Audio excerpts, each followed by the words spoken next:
আমি মাথায় জল ঢালবো না কি করবো, মানে মাথা ঠান্ডা করবো? नहीं। জিও, এয়ারটেল, ভোডাফোন পুরো গাঁড় মেরে দিয়েছে। कोई तरीका है भीख मांगने का? भीख तो हाथ जोड़ के मांगते, आप लोग तो दादागिरी कर रहे हैं। अबे शाणे, ये भीख नहीं मांग रहे, चंदा है। ভাবো একবার, মানে মাথা তো গরম হয়ে গেছে, আমার রিচার্জ নেই। সিরিয়াসলি আমার মাথা গরম হয়ে গেছে।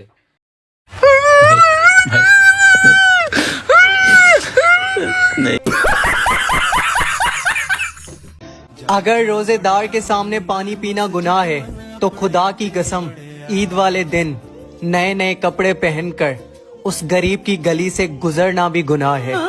अंबानी जी, आपका शादी में इतना सारा खर्चा हुआ, इसलिए तो रिचार्ज का भाव बढ़ा दिया। रिचार्ज के नाम पे चोरी करना भी तो गलत बात है ना, क्या अंबानी जी? সঠিক বলেছেন।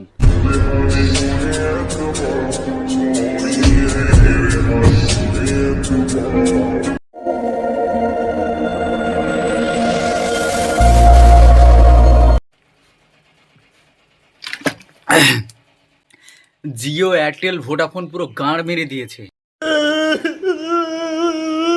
রিচার্জের প্ল্যান বাড়িয়ে দিয়েছে, বুঝতে পারছো? আর আমি কয়েকদিন ভিডিও বানাতে পারিনি। ভিডিও বানিয়ে কি করব? আমাকে তো আপলোড দিতে হবে, আমার তো রিচার্জ নেই। জিও রিচার্জ শেষ হয়ে গেছে, রিচার্জ করব কিভাবে? আর আমার এই দেখো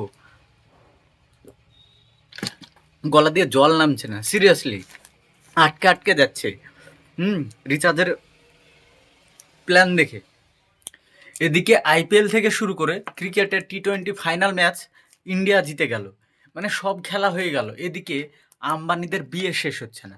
এদিকে ফেব্রুয়ারি মাসে শুরু হয়েছে, এখনো বিয়ে চলছে। মানে এরা কেমন বিয়ে করছে ভাই? আম্বানির ছেলে আনন্ত আম্বানির রাধিকা মার্চেন্টের সঙ্গে বিয়ে হচ্ছে, তাও ভিক্ষে করে। সত্যি ভাই, বিয়েটা কত বছর ধরে চলবে? অনন্তকাল ধরে চলবে এই আম্বানির বিয়ে? হ্যাঁ, এর লেহেঙ্গার দাম নাকি 800 কোটি টাকা। ভাবতে পারা যায়? কোথায় থেকে বড় বড় সিঙ্গার আসছে, হলিউডের সিঙ্গার, বলিউডের সিঙ্গার, এসে সব গাট্টে পেট্টে গিলছে, আর সেই সব খরচা আমাদেরকে ওঠাতে হচ্ছে, আমাদের পকেট কাটছে। জীবনটা পুরো একদম, মানে কি আর বলবো, ঘেটে ঘ হয়ে গেল। না সুখ আছে ভাই, না শান্তি আছে।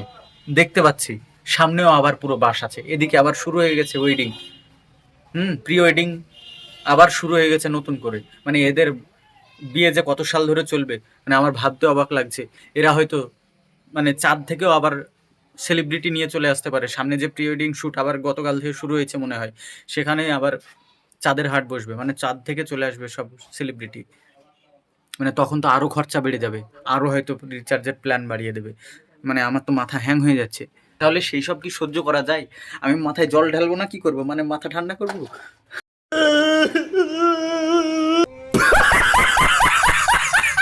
ভাবো একবার, মানে মাথা তো গরম হয়ে গেছে, আমার রিচার্জ নেই। সিরিয়াসলি আমার মাথা গরম হয়ে গেছে, মানে রিচার্জটা করবো কিভাবে? আবার ভোডাফোনও মানে ওর সঙ্গে, মানে ভোডাফোনের আবার কি হলো? ওরা আবার রিচার্জের প্ল্যান বাড়িয়ে দিল। আম্বানি না হয় বিয়ে দিচ্ছে ছেলের, হ্যাঁ, বৌমার পিছনে অনেক খরচা। এদিকে বড় বড় সেলিব্রিটি আসছে, রিয়ানা থেকে শুরু করে বড় বড় সিঙ্গার আসছে। হ্যাঁ, আমাদের ইন্ডিয়ার বড় বড় সেলিব্রিটি থাকছে, বিরাট কোহলি থেকে শুরু করে এসআরকে থেকে শুরু করে খান, তিন খান, কাপুর ফ্যামিলি থাকছে। এই সব থেকে শুরু করে ওদের না হয় বেশি খরচা। এই এয়ারটেল আর ভোডাফোন কি হলো? ওদের কি অ্যানিভার্সারি শুরু হয়েছে? হ্যাঁ, ওদের প্ল্যানটা বাড়ানো কি দরকার? আমি যে এখন ভোডাফোন থেকে আপলোডটা দেবো, এ তো মানে আর কিছুদিন পরে শেষ হবে। আর প্রচুর মানে নেট খরচা হয়, মাইরে কি বলবো ভোডাফোনের। মানে আমার এখন মাথা গরম, বুঝতে পারছো তো? তাহলে আমি ভিডিওটা কেন আপলোড দিতে পারিনি ঠিকঠাক? আগে যে একটা রেগুলার আপলোড হতো সেইটা আমি দিতে পারছি না, এই মানে রিচার্জের প্ল্যানটা বাড়িয়ে এসে শুনে মাথা একবারে হ্যাং হয়ে যাচ্ছে সময় সময়।